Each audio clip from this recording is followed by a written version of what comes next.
Thank you so much for joining us for our series of virtual in-conversation events. We are incredibly grateful to all of the creatives and artists who shared their time, their wisdom and their experience with us. It's easy to ask in the face of a global pandemic, why do the arts matter? But the truth is that theatre is as old as civilization itself. It's a place where we learn, we explore, and we share our common humanity. It's a pressure valve for society, a safe space in which to explore dangerous ideas. And above all, it's entertaining. At Dark Unicorn Productions, we rely very heavily on the support of our wonderful patrons to continue our work. You can join them and become a patron of the arts yourself by joining our scheme, which starts at just £50 per year to become a rainbow unicorn. Be part of the Dark Unicorn family. Be part of the recovery and the future of theatre. Don't let the lights go out. Become a patron today. Thank you.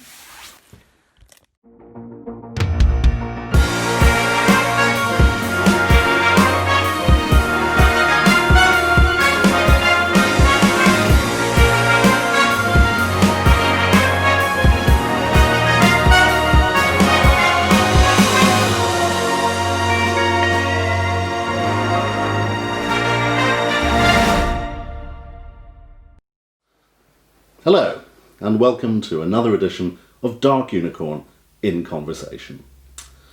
If, like me, you were a child of the 80s, if you had any access whatsoever to British TV, it would have been hard to miss the Saturday night staple that was 3-2-1.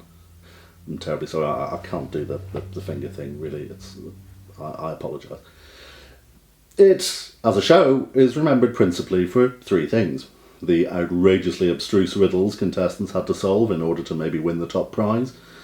Its plucky mascot, Dusty Bin, who sat in on the interview you're about to see.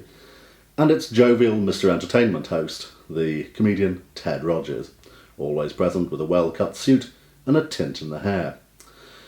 Of course, Ted's own career was far more than just this show. He was a song and dance man as well as a comedian whose work took him around the world, working with the very top names in show business. Ted died in 2001 at the age of 64.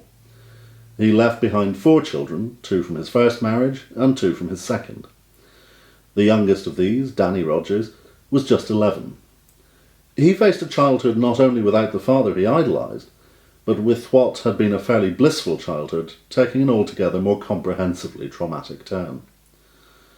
Now 30 years old, Danny Rogers is a well-respected young actor in his own right, with a particular affinity for Panto and family entertainment. As well as being a Christmas time regular, he's also one of the presenters of the touring version of the Sooty show, and has been touring his one-man show about his father, Been and Gone, over the last couple of years. When we sat down to chat recently, we started, as we so often do, with his childhood, and whether it was particularly charmed, given what he was born into. Danny, would you say, I mean, obviously up to the point that you were 11, would you say that you had a charmed childhood, or was it much as any other, really? Well, I guess it was different to what you would call the norm, I suppose, in the fact that most people's parents, they come home from work and then you sort of go off on holidays as you would. Whereas for me, for when it was sort of broken up from school, I would be joining my dad and sort of watching him in summer seasons or Christmas pantomimes and things like that, and learning how to like push buttons that would make an oven blow up in a scene or something. So I guess that isn't the stereotype norm. But then, obviously, out of that creative side of the entertainment world, it would basically be the same as anybody other, playing football with my dad or going to see my mates. So a bit of both, I would say. You've got the other side of the entertainment factor, but then you've got the normal set of a childhood going to school each day, coming back, doing your homework. And 9 times out of 10, my dad would be away working anyway, so I wouldn't sort of see him as such. But I think it probably would have been a lot different if my dad was still doing 3-2-1 when I was growing up. That would probably be a lot different. But I think because the show had finished by then, he was sort of busy doing sort of other sort of seasonal shows and one-nighters. So I think for for me, it didn't show that much difference to any other person in that way in time. Because 321 ended in 88, was it? Yes, 88. Yeah, the Christmas episode of that year. That was the last one. So they just did sort of specials at that moment. But yeah, 88 was the last 321 episode that was made. And you came along shortly after. 89. 89. Oh right, gosh. Yes. Do you remember the first time you were conscious of seeing live performance? I guess it would have been from pantomime, essentially, really. My birthday is a week before Christmas. And Dad always, that time, would be working. So for me, it would be a case of, right, your birthday's coming up. Dad's working in the show, and you get a chance to sort of see sort of backstage and obviously out front. So that is the only early memory I can think of being in the theatre. But I loved it. I mean, silly as it sounds, I used to watch the same pantomime show of the season literally every day, and I wouldn't get bored. And my dad was like, "You know the story better than we do." But by the end, like the text and everything. But no, I just loved it. Anything I could do to be a part of it, which was amazing. Hilariously, my sister and I, we always used to join Dad in the song sheet. So that's the part of the show where the comic or the dame gets some children up and they do a song with them, interview them, ask them where they're from. And then they get a little prize at the end. And my sister and I always knew it's this time. So we would then try and get our way down to the front. And we both were up there, and he was interviewing my sister. And so going, "Oh, where are you from? Oh, what's your name?" And then after a while she went, "Well, come on, you should know, you're my father." And then the whole place just erupted, which is lovely. But yeah, that's the earliest memory I can remember of sort of being in a theatre and watching actors and singers and dancers for the very first time. And then after that, for me, I guess it was sort of summer seasons, really. And I sort of loved doing it. So when it came for a chance for a school play, I would be the first one to go, yes, I'd like to be on there. I like to be doing what they're doing. And your sister, I gather, didn't quite get the bug the same way you did. She did, but I think she's more sensible than I am. I think she likes the 9 to 5, but she still does plays in between that. So she's still very much include up with that. She's just moved to Spain, but she was part of the Drip Action theatre company that put on shows that are down at the Arundel Festival, as well as sort of musicals and things. So she still delves into it from time to time, but does like the sort of structure as well. Was there any part of you, because I mean, obviously, although 321 had finished when you came along, yes, your father was still, and still is for many of us, particularly of a certain generation, incredibly recognisable. Was there ever any part of you that resented having to share him with the rest of the country? I guess from being like a young boy, I guess sort of only from him having to go away, I'd imagine. I mean, from having to go away to work, although I knew why he had to, but it was just a shame that it would be home 1 minute and then got to go off again. But no, I never sort of resented him giving anyone else any time, because I think he was very sort of fair. Like as soon as somebody would say or something, then he would do it, an autograph or a picture. But no, I guess I sort of thought that was part of the norm from growing up in some ways. But I know that from my mind anyway, that I never saw him ever turn anybody down. So no, not today, thank you. He would always be open to sort of discussion. I mean, hilariously, somebody said when he was out having dinner with him, he could see someone through the window opposite, sort of trying to get his attention. And halfway through his meal, he went out and said hello to them and gave them a little picture or whatever, and they went off and he went back and sat to his meal. And I know some people don't like that or do that, but my dad was a little bit different in that sort of way. As I remember seeing an interview with Vincent Price's daughter. Yes. Of course, he similarly never turned anyone away. And she said it was coming up to her birthday one year. It was her 14th birthday. And he said, no, I'm making you the promise. He said, we're going to go to Disneyland for the day, and I'm not going to sign a single autograph. The whole day is going to be about you. You've been so patient all this time. I'm not going to do it. And she said it got to about an hour and a half in Disneyland, where he turned away already about a dozen people. And in the end, she said to him, Dad, today is going to be so much easier if you just say yes. He said it's much harder to watch you say no than it is. Yeah, well, it's sad also because I can understand it. It's the fact that it's important as well, because those fans have invested so much time in watching you as well, that you don't. It's that first meeting of you essentially, because they feel that they are part of your family, because they see you in your home essentially. So yes, it's that difficult balance, I suppose, given with that. But I guess if you know what it's all about, then I suppose it's a lot easier for the family or friends in that sort of way. I mean, hilariously, actually, my dad's best friend, when they were out having a coffee, and I was with them, there was a couple next to them, opposite, and my dad's best mate said to them, "Doesn't this man look a lot like Ted Rogers?" And they both looked and went, he does. And then before he left, he went, "Have a nice day." And thought of it that it was just somebody who looked like him. Didn't think for a minute it was him. So sort of playing tongue in cheek with that as well, really. You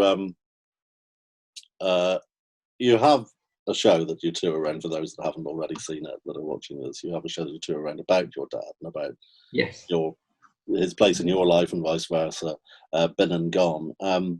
And as anyone who has seen it will know, everything changed very dramatically, almost overnight, when your father died in 2001. Do you mind talking a little bit about that? Yeah, so well, my mum, she was mentally unwell. She had a horse accident back in the late 70s, and which sort of triggered her having schizophrenia. So my dad sort of behind obviously his iconic image, he was looking after his wife, but due to 3-1 being axed and the recession kicking in, my dad invested some money into a TV company business which folded, so I had a lot of debt and then things within that as well. So yes, it was difficult in the fact that the man who sort of held everything together for our family sort of was gone. So in sort of long short of it, friends and family did step in, but it was unsustainable. So we were then put into care to help us within that time, really. And I luckily have had and have foster parents, and my mum is well and safe. She's now in a home, but she's always well as can be, which is the main thing. But things could have gone a lot worse than what they did. So thank goodness for the support that we had and continue to have, which has been the main thing. But yeah, it's that sort of parallel on the fact that my dad had struggle, and then sort of me having struggle from 11-year-old boy to now, essentially, sort of managing to sort of get a degree behind me and following in his footsteps. I don't think anybody sort of saw that coming, hoping it would, but didn't think that was going to be the case. So that's what's in the show, and the fact that you can't be nobody's immune to these things. You could be a I don't know, iconic image like my dad was, but it doesn't mean to say that you are immune to things happening to you or illnesses happening to a person. It's sad, but it's how you overcome that, and that's what I like to show in the show, that it's a case of you've got the cards that you're dealt with, but you don't just stop it from there. You keep battling through. That's what I like to show in the show anyway, is the fact that we've got a father and son relationship, but then sadly everybody does lose a parent, but how do you progress into that, and where do you go from there, really? So with the show, everybody's sort of going on the same journey that I'm sort of recreating as 11-year-old Danny into a 30-year-old Danny now. Did you Or ever 21, should we say? 21 again? Did you ever during that period? Did you ever feel angry about the position that you were left in? It was hard, yes. I mean, it certainly wasn't easy to begin with. Like many people, you know, you I guess you do get angry and frustrated, and the fact that you sort of reflect and go, God, this isn't fantastic here. But then, as I said, lucky enough, we had loads of people who were there to support us and help us through, and knew about the family, and knew about my dad and what he was like, really. And I guess a sort of a split second was, but then in the fact that we sort of had scholarships that we could carry on our schooling at, private education that my dad really was like working hard for. We were very lucky that could be the case. So I guess a little bit at the time, but then we had kind of swallowed that behind us and then carried on, really. You just touched there on the educational provision that you had, and you were saved not only by the intervention of amazing foster parents and your family and friends pulling together, but also two very important charities that I know you're very keen to help promote. Do you want to tell us about them? Yes, so they're both the Royal National Children's Foundation and the Reedham Trust, and they are both charities that help children who are looking after a parent who's not well, who have fallen on difficult times, and these charities sort of help those children go into boarding school, and it gives them sort of a bit more of a normal sort of children's life, as it were. It gives them a new way of sort of dealing with things and giving them a bit of respite from that, really, and be able to sort of focus on their studies and sort of become a bit more intellectual in that sort of department, and then to going on to the next step, so they don't get sort of focused on looking after their parent or their sister and sort of needs, as well as parents who want their children to succeed but need the support there, but can't financially do that without these charities helping them in their time of need, really. So it's amazing to hear people's stories when I go to these sort of conferences, and how well they've achieved from the situation that they're in, that I can completely empathise with, to where they are now is amazing. So those charities, for what they do, is just brilliant, really. That's the Royal National Children's Foundation and the Reedham Trust. Well, there will be information in the description below in this video for anybody who wants to find out more about their work and how they can help support it. When I was doing my homework for this, I watched the interview that you gave a couple of years ago to Neil Sean, where you said that you'd spent your childhood wanting to be a mini Ted Rogers, but how much your desire to be in the performing arts, particularly after his death, came from wanting to follow in his footsteps, and how much of it was just your own natural love of it? Well, my dad, he was a lover for Danny Kaye, who I'm named after. There's no coincidence.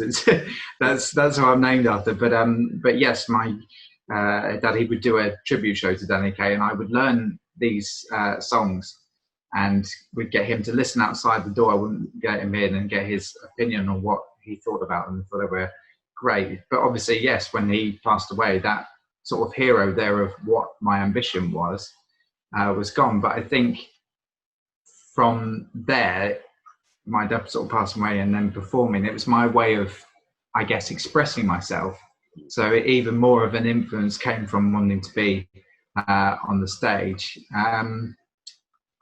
And I guess it was sort of musicals, really. That was the sort of line I sort of started to go into. I guess even now I find things easy if somebody goes, right, here's a script, and then perform it. It's a different, people go, oh, you completely changed from who you are off stage to who you are on stage. But I guess it's different. You rehearse things, whereas if you're talking to somebody like I am now, this isn't rehearsed really, so you never know what's going to happen.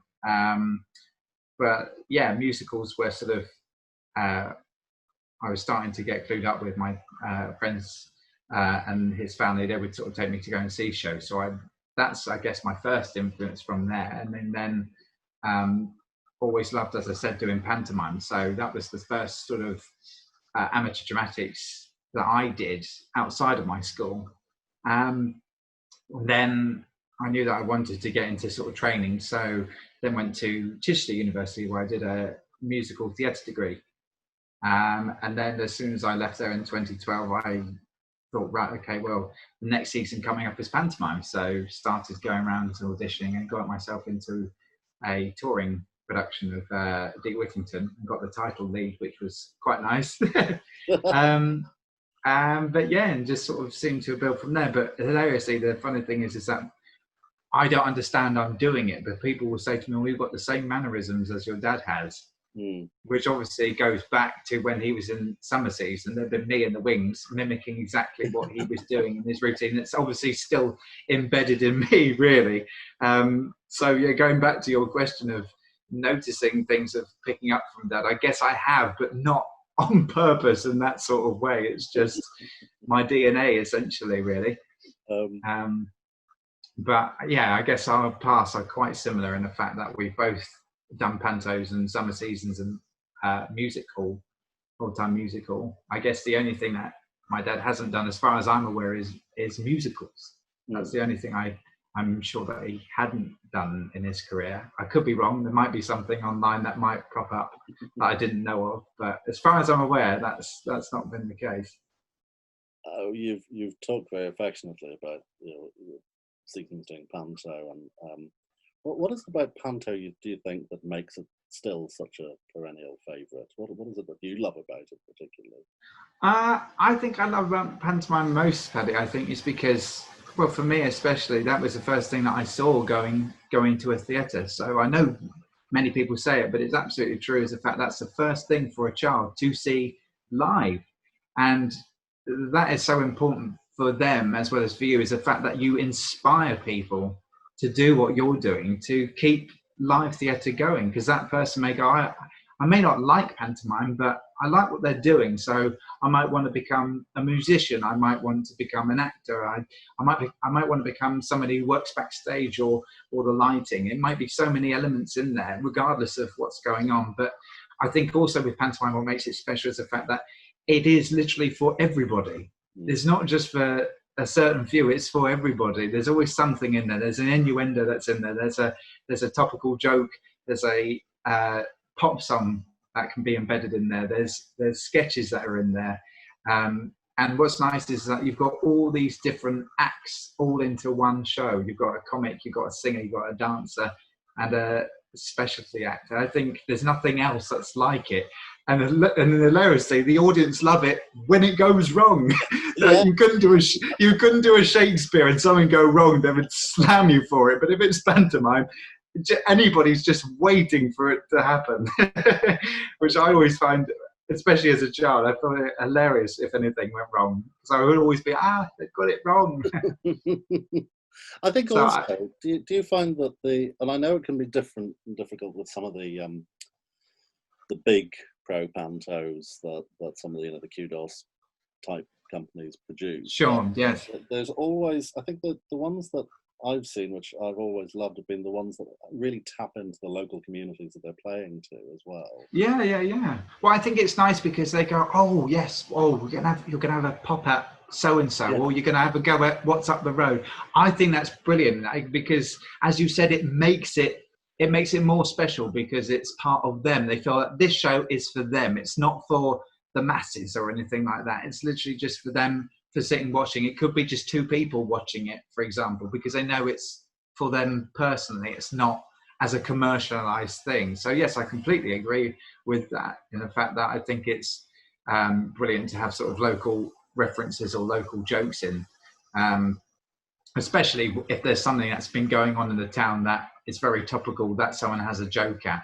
I think that's fantastic. Which, as you said, some big companies may not do that. They may not be in that clued up about it, or it might not work for that particular venue. Who knows? I don't know. But yeah, I certainly think that's nice, because it makes it, as we said, more special to the audience that they're playing to.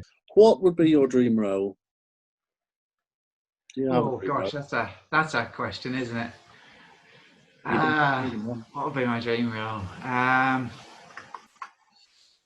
I mean, I loved it, and I think, I know I've already played it, but I'd love to do it again. I would love to play the MC in Cabaret on the West End. That would be a marvelous part to recreate again. I had a great time doing that when I was at university in my training. So yes, I would love to reprise that role out of the cupboard, as they say. Yeah, that would be amazing to redo that. It's a great role. It's a great role. The stage version as well, even more so, really. Yes, I think you can, obviously with the film ones is brilliant, but as you said, I think with the stage one you can obviously play more because you've got the audience there. And what's nice is every time it always has a different adaptation onto it. Whoever seems to do it, everyone's got a different sort of mindset of what they want, so forth. So I think there's a little bit you can play around with the MC in certain ways. But yeah, I loved doing that part. That was brilliant. How have you been coping with lockdown? Well, I would say my garden's never looked so good. Just trying to keep busy, really, I suppose. I've been hilariously, I've been recreating I've been recreating a 3-to-1 online quiz. So I've been getting sort of celebrity sort of guests who've been reading out some clues, and getting some sort of friends who are other sort of actors and performers doing some performances, and then me just doing some silly little intro bit at the beginning and sort of linking them all together, so that some people can break up their day. If they're on Facebook or Twitter or Instagram or wherever, they can have a little bit of entertainment to their hands, and they can have a little think, right, okay, what does this absurd clue mean? And then I reveal the answer a few hours later. So it's just a bit of fun, and it just breaks out the day, really. For anybody who might want to go through the back issues of that and catch up with you, where would they find that? So you'll find them on YouTube. I've uploaded them all up there. So they're called 3-to-1 online quizzes, and I think at the moment we've got about 16 episodes, I think. So each one's numbered. So it might be funnier actually to see the answer of the clue first, and then and then watch what it's supposed to be and work it through that way. But yes, they're all up there just for a bit of fun for anybody who's passing on wanting a few minutes just to sort of kill or whatnot, just to entertain them throughout the day. You've had some quite starry participants, haven't you, helping you out with that? Yes, I've been very, very lucky who's been willing to go along with my madness. I've had John Chalice, who's been on, Sean Williamson. I've had Anthony Costa, he's been another one. So quite sort of diverse sort of characters, and then had sort of people who've been performing. They've been singers, sort of tap dancers, jugglers. I had a guy who's a great juggler called Dommy J, who did last week's episode, who's fantastic. So it's nice to get sort of variety sort of back out there, really, and sort of to maybe a new generation who's watching, who knows, but just a good bit of fun. What would you like to see come out of this current crisis in terms of the arts? What would you like to see the far side of this? I guess what I would like to see is how much the general public sort of turn to it in times of need, really. I think people seem to forget, or maybe take for granted, of how much we need entertainment in our lives. I think everybody, certainly, obviously we can't see live shows, but everybody, I'm certain, has been watching Netflix, YouTube, obviously Andrew Lloyd Webber's musicals he's been putting out every week. I'm sure loads of people have been watching those. So I think people need to sort of see that it's a big part of our lives is entertainment, and we shouldn't take that for granted, and we need to embrace it with both hands, that it needs to keep going. We can't let it die. But obviously I appreciate there's other things that need to be looked after as well. But I feel that certainly with theatre, and once theatres can and will reopen, people need to go and support their local theatre and make sure it does keep going, and go and see more shows, and maybe change what you normally watch if you are a theatre regular, and if you're not, maybe go, okay, we don't normally see a play, let's go and see a Shakespeare. Or we don't normally we do always see a Shakespeare, let's go watch a classical piece of music, or a pantomime. Go diverse and see what things are out there. And I'm sure that loads of people, especially at the moment being in lockdown, I would say there's probably even more creative stuff going out there that people can see that's diverse and what is normally out there, really. And I guess the beauty with it as well in some ways is that people have been managing to make different platforms for themselves by doing it. They've managed to find their niches and what they like doing and what they want to perform. So yeah, I would definitely say that I think people need to make sure that it's not a thing that goes away. We need to make sure that it keeps going, and support it in any way you can. Your dad played a few Tory party conferences in his time. Do you think he'd have accepted an invitation from this lot? Sorry, say that again, Paddy. He'd have accepted an invitation from the current crop. If the money is good.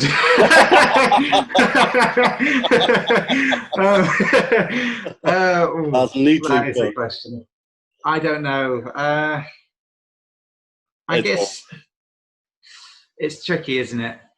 I guess maybe if it wasn't something that was political, then he probably would. But I guess it being with the crisis that it's in, it probably would be something but political, maybe because of his topical humour. So I don't know, if I'm honest, really. That is a very that is a question.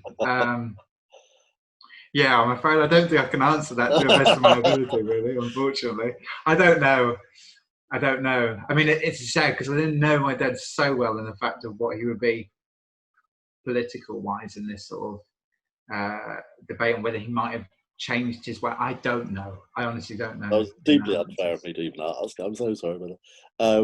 But your pride in his life and work is always obvious for all to see. And without denigrating that at all, do you want, by the time you come to the end of your career, to have been recognised by the industry and audiences as Danny Rogers rather than as Ted Rogers' son? Yes, I would do. I would like to. I guess I would like to people with maybe in a two-way street, maybe to go, oh, his dad was Tim Rogers, but he is Danny Rogers in his own way as well. But they're both great in what they do. Maybe quite a similar sort of thing, maybe not so much, I suppose, is that I know Michael McIntyre's dad, Ray Cameron, was a brilliant comic in the 70s. And then obviously he's gone on to be a comic in his own right. And I suppose only a certain select few would know of his dad. And I guess with his fame now, maybe people might know a bit more. So I don't know if it might be something like that, maybe in the fact that obviously by the time I get into, I don't know, later on in my career, I mean, it would be nice, but I don't think my dad's name may be around as much. But then if my name starts to get out, then maybe his name might be getting out as well. So I guess there's a two-way street in that sort of department, really. And the fact that it's, I mean, I know quite a few people, they shy away from it in some ways. Like I know Joe Pasquale has a very talented son, and in his own right, Joe Trissini. And I know that obviously they've switched, but I think the difference. I didn't know he was Joe's son. Yeah. Yes, but I think he's brilliant, really, really funny. But I think that's it, is the fact that maybe if Dad was still alive today, I guess maybe I would sort of do it in a different way. But because I lost my dad when I was 11, and see him as my hero and always will do, I guess it's me sort of going, look, I I love and admire my dad, and at the end of the day, I can't help who I'm related to. You look at my face, you know exactly who I'm related to within an instant, really. I mean, hilariously, though, one person did say in a review, going, "Oh, I've noticed you've been doing Been and Gone. What was it like being playing Ted Rogers?" And didn't know that I was his son, which I thought was hilarious. It was very funny. At what point did you not put two and two together on the name on the CV? That's no, it did make me laugh. I thought the eyebrows were a dead giveaway, but clearly not. We're going to a slightly different part of the interview. 2020 has obviously tragically carried off a lot of people. One of the people who's been carried off in 2020 was James Lipton, who founded the famous Inside the Actors Studio program and class. And he would end every interview with the same 10 questions before he'd open the floor. And I've decided I'm going to nick those. And seeing as he nicked them before, I have no qualms about stealing them from him. So, what's your favourite word? Favourite word? Fantastic. And your least favourite word? Pardon. I don't know why, it just is. I don't know why. Don't question it, it's fine. I do say sorry, I'm polite, I promise. Oh no, that's absolutely fine. Here's a question that can be viewed in very many different ways and answered whichever way you wish. What turns you on? Live entertainment. And off? Gemma Collins. Gemma, there's one for you there. Sorry, I'm going to get letters now. What sound or noise do you love? I guess at children's laughter, I suppose. It's got to be, really. And what sound or noise do you hate? Neighbours doing DIY. What is your favourite swear word? Dominic Cummings. There's half the audience gone. I can assure you, if it's anything like our core audience, you'll have lost almost nobody. All right. What profession other than your own would you like to attempt? Ooh. Maybe a pilot, I think. And it's not going to happen. Well, it certainly won't be happening for Dominic Cummings, because you do need very good vision. Yes, I'm going to need it. What profession would you absolutely not want to undertake? Ooh. A mathematician. And leaving aside any particular beliefs you may or may not have, if when your time comes and you discover that heaven exists, what would you most like to hear said to you when you arrive? Welcome to paradise. Fingers crossed. We've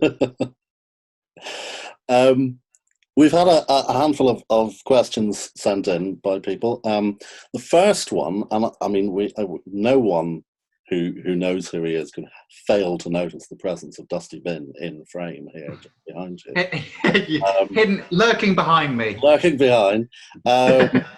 This comes from Julie in Aberystwyth. She says, if ITV came to you with an offer to front a revival of 321, would you do it?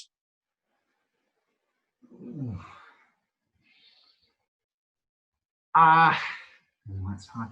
I guess I would do, but I would like to know what they're going to do with it. I guess in some ways it's got to be modernised. It couldn't be as it was. It certainly has to be modernised. You still have to have Dusty and the clues in it, especially. There are fewer Vauxhall Novas made these days. I think whip them out. Why not? Yes, absolutely. Collector's items now. Yes. Yes. Also linked to that, Dan from Walthamstow asks, and I happen to know the answer to this because I've seen your show. He said, how, on a 3-2-1 level, how is his finger work? It's not too bad.